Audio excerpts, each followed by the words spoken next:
రెగ్యులర్గా వేసే రెడ్ కారం కాకుండా అచ్చంగా పచ్చిమిరపకాయలతోటే వంకాయ ఆలుగడ్డ వేపుడు ఎలా చేయాలో చూపిస్తాను చూడండి.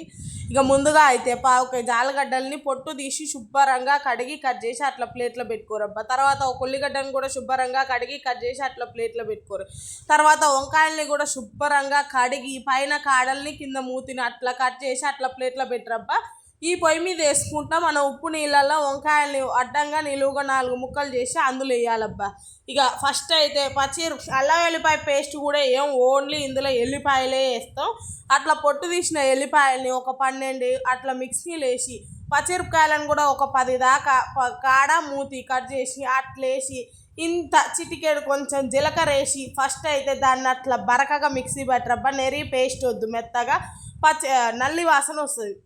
ఇంకా అట్లా బరకగా మిక్సీ పెట్టినాక అట్లా పక్కన పెట్టి స్టవ్ ఆన్ చేసి కడాయి పెట్టి అట్లా ఒక 3-4 స్పూన్ల నూనె వేసి ఫస్ట్ అయితే నూనె వేడకంగానే కట్ చేసిన ఉల్లిగడ్డలను అట్లేసి మధ్యలో కలబెట్టుకుంటా గోల్డెన్ బ్రౌన్ కలర్ రానిరబ్బా.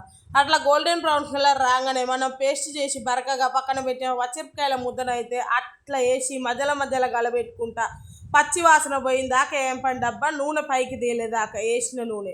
తర్వాత కట్ చేసిన ఆలుగడ్డల్ని కూడా వేసి ఒక్కసారి ఆ మాల్ మసాలాలకి ఈ ఆలుగడ్డల్ని పట్టించి ఇంత ఉప్పు వేసి మళ్ళీ ఒక్కసారి కలబెట్టి అవి ఒక 50% మగ్గంగానే ఉప్పు నీళ్ళలో నానబెట్టిన వంకాయల్ని కూడా వేసి అందులోనే పసుపు చిట్టికెడు 1/2 స్పూన్ పసుపు 1/2 స్పూన్ ధనియాల పొడి వేసి అట్లా కలబెట్టుకుంటా కూరని దగ్గరికి రానిరబ్బా. ఇక ఎలాంటి మాల్ మసాలాలు లేవు, అమృతం లాగుంటుంది. సింపుల్గా అయిపోయే కూర ఏదన్నా ఉందంటే ఇదే అంటబ్బా. చూసిరుగా నోరు ఊరుతుంది ఎప్పుడెప్పుడు తినాలా అని.